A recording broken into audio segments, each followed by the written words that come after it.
महात्मा बुद्ध की कहानी गांठ। एक दिन बुद्ध प्रातः भिक्षुओं की सभा में पधारे। सभा में प्रतीक्षारत उनके शिष्य यह देख चकित हुए कि बुद्ध पहली बार अपने हाथों में कुछ लेकर आए थे। उनके हाथ में एक रुमाल था। बुद्ध के हाथ में रुमाल देखकर सभी समझ गए कि इसका कुछ विशेष प्रयोजन होगा। बुद्ध अपने आसन पर विराजे।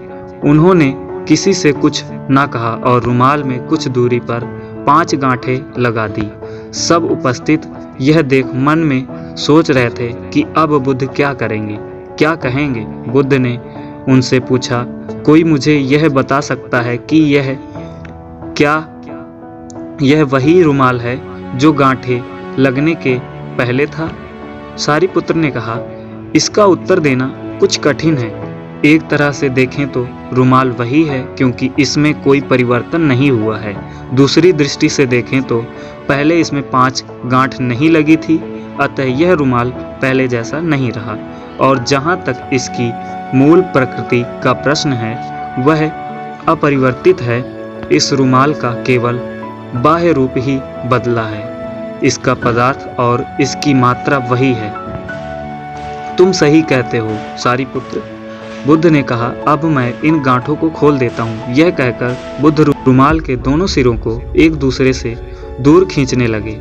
तुम्हें क्या लगता है सारीपुत्र, इस प्रकार खींचने पर क्या मैं इन गांठों को खोल पाऊंगा?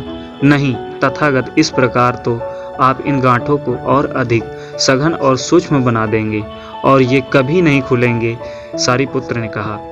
ठीक है, बुद्ध बोले। अब तुम मेरे अंतिम प्रश्न का उत्तर दो कि इन गांठों को खोलने के लिए मुझे क्या करना चाहिए। सारीपुत्र ने कहा, तथागत, इसके लिए मुझे सर्वप्रथम निकटता से यह देखना होगा कि ये गांठें कैसे लगाई हैं। इसका ज्ञान किए बिना मैं इन्हें खोलने का उपाय नहीं बता सकता।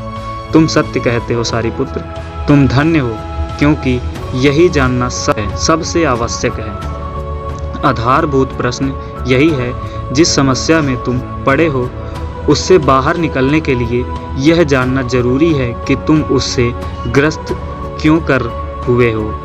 यदि तुम यह बुनियादी व मौलिक परीक्षण नहीं करोगे तो संकट अधिक ही गहराएगा। लेकिन विश्व में सभी ऐसा ही कर रहे हैं। वे पूछते हैं, हम काम, क्रोध, लोभ, मोह, अहंकार, परिग्रह आदि